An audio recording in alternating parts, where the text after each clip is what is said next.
was making $70,000 a month in recurring revenue. I'm gonna add maybe 5 to 10K a month in recurring revenue every month. It was almost too easy, too boring in the bottom of your heart, even if you're not aware of it. If your intentions are poor, it's going to show up in a bad way. I want you to get the result, whether it's with me one-on-one or whether it's with our team or whether it's a system that gets the client result.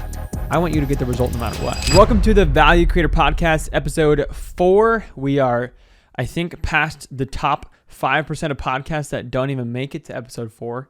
So I'm pretty proud of us for that. I have a pretty fun topic laid out for us today. I got my creative director sitting in front of me. He's going to be asking me some questions that hopefully you guys are interested in. But main topic for today are the two models that I think neither one is better than the other, but it just depends the type of business you want to build and the type of life that you want to have. So the title is probably going to be something along the lines of highly paid consultant versus business owner. And to you, those two things might sound one and the same. But just as we start off here, I'm going to give you a brief synopsis because I've done both the models and my clients both do. I have clients in both different models.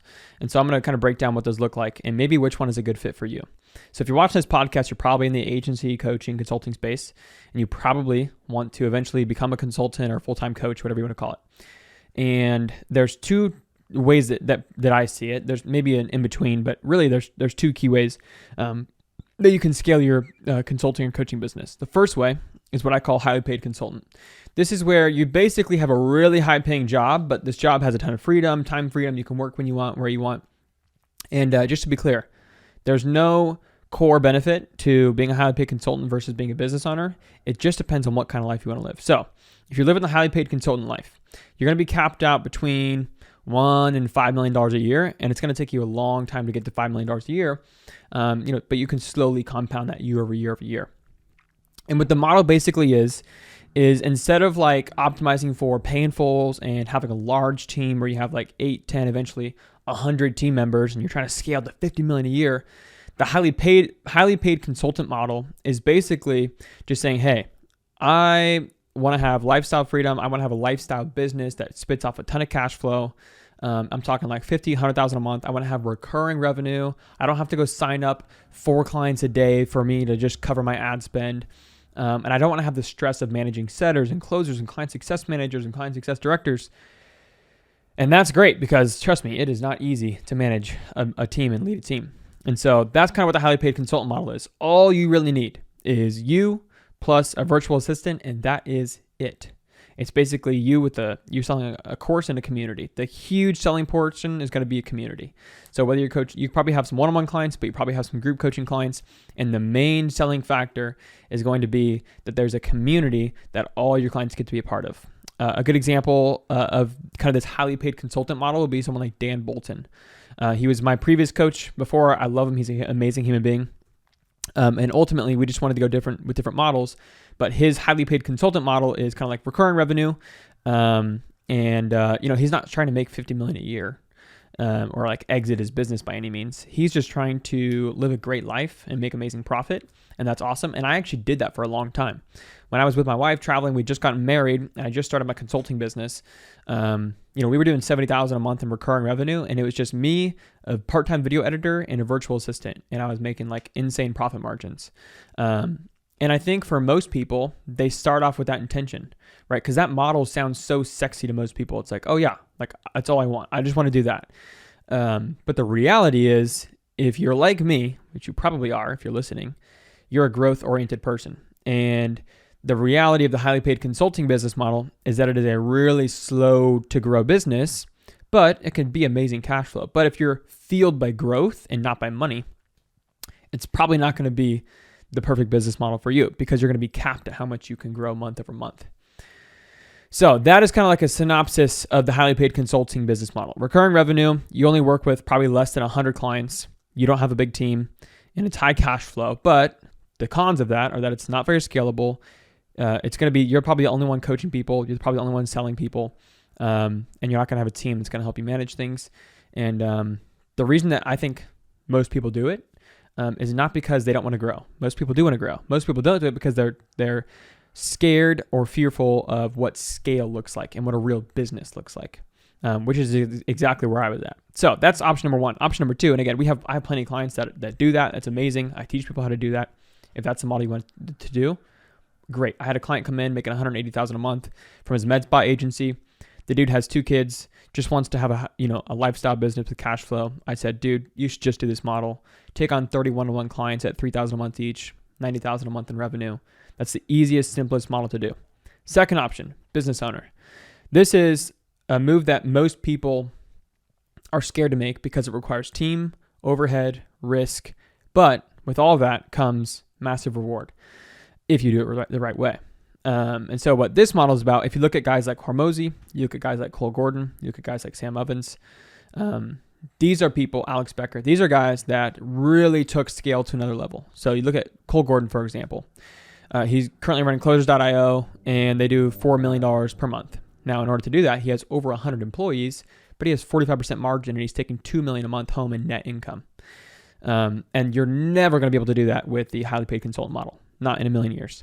And so it's really just 2 different models. One of them, business owners, is going to be a lot harder in the short term, but long term, the benefits are going to be great because now you have a team. You could, he has an actual business that runs by itself without him.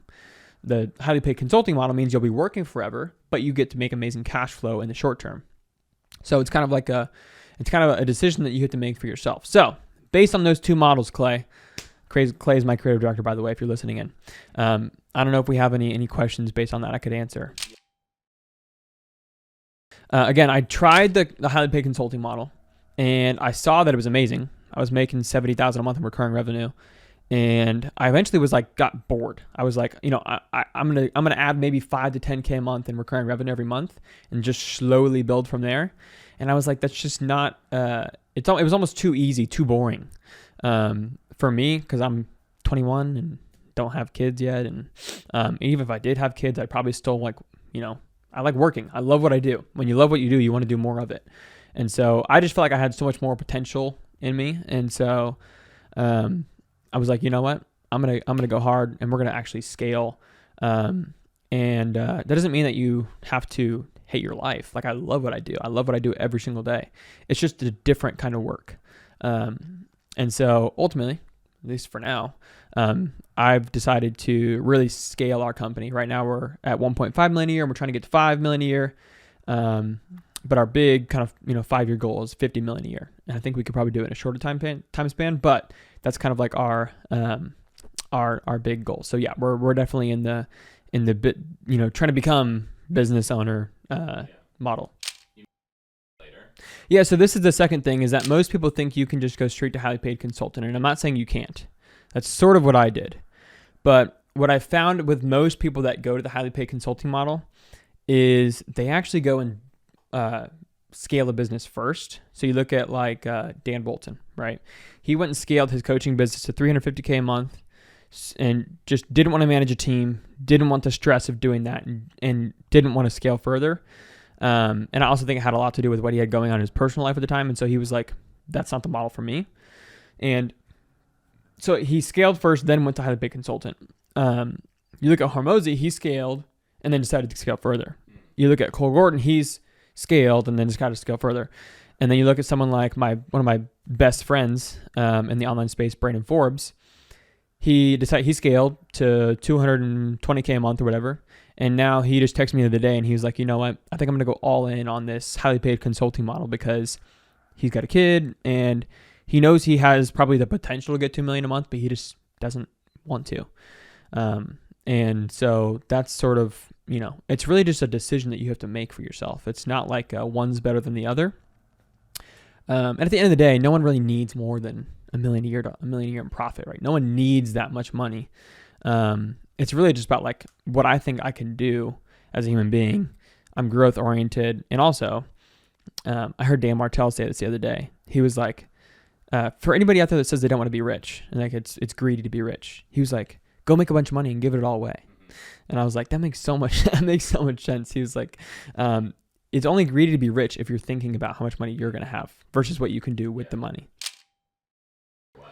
I think it's a couple things. It's like, what's your intrinsic motivation as a human being?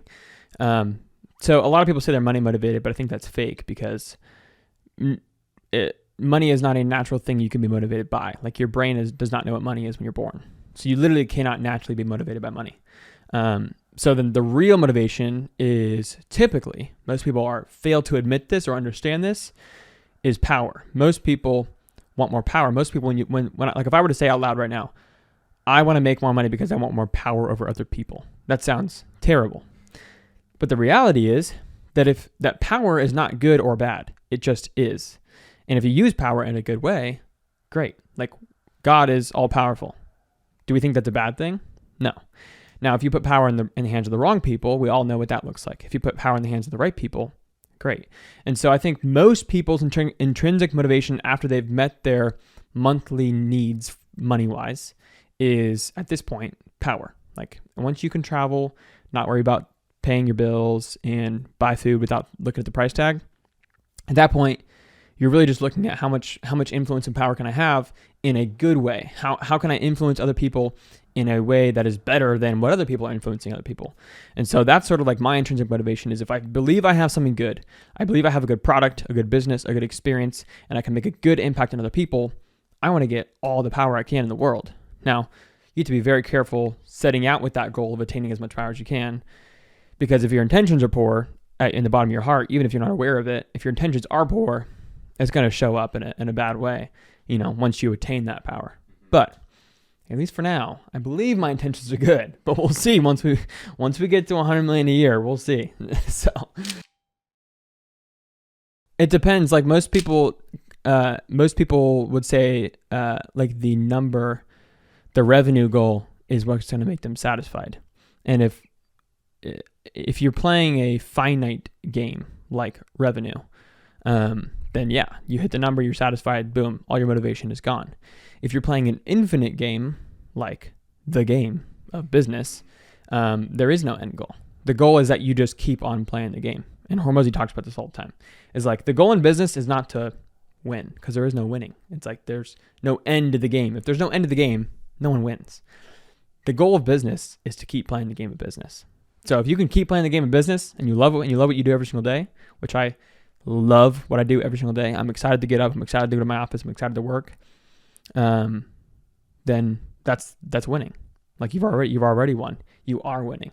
So that's what motivates me, I guess. Yeah. So I think and this could be 100% incorrect, but I truly believe that most people want to build a really big business and they're just scared to. There's a couple different kinds of fear. There's fear of failure. There's fear of, I can't remember the second one. And then there's fear of success. And, which is a weird one to think about. But I do think most people do want to build a big business. Nobody wants to, build a really small business. Most people like want to build a big business. And the reason that they won't do it is because they're scared of what success actually looks like. What are people going to think of me? How hard is it actually going to be to accomplish this? What am I going to have to sacrifice? Am I going to be able to keep my friends? Like if I'm walking around church and people know I'm worth $1 billion, how is that going to change the way people think about me? So most people, I believe, are actually just scared of having a big business, which is why a lot of people stay in the highly paid consulting model. Now, if people love the highly paid consulting model and you get your growth from somewhere else besides business, great. Because obviously you need to make money to pay the bills. Highly paid consultant model can be great for you. But I think the most growth you can experience as a human being is being an entrepreneur and learning how to lead a team, because that's when you pivot from consultant to business owner. The key things are no longer like, how do we get more clients and how do we make more money? The key things you have to learn are, how do I lead people? How do I manage people, recruit people, hire people, train people? And how do I make not only myself rich, but how do I make my team rich? And then my team's team rich? And then how do I re-innovate? And that's, like I was on a sales call this morning because I'm trying to train our closers right now. So I'm taking sales calls. And I was on a sales call this morning with this person.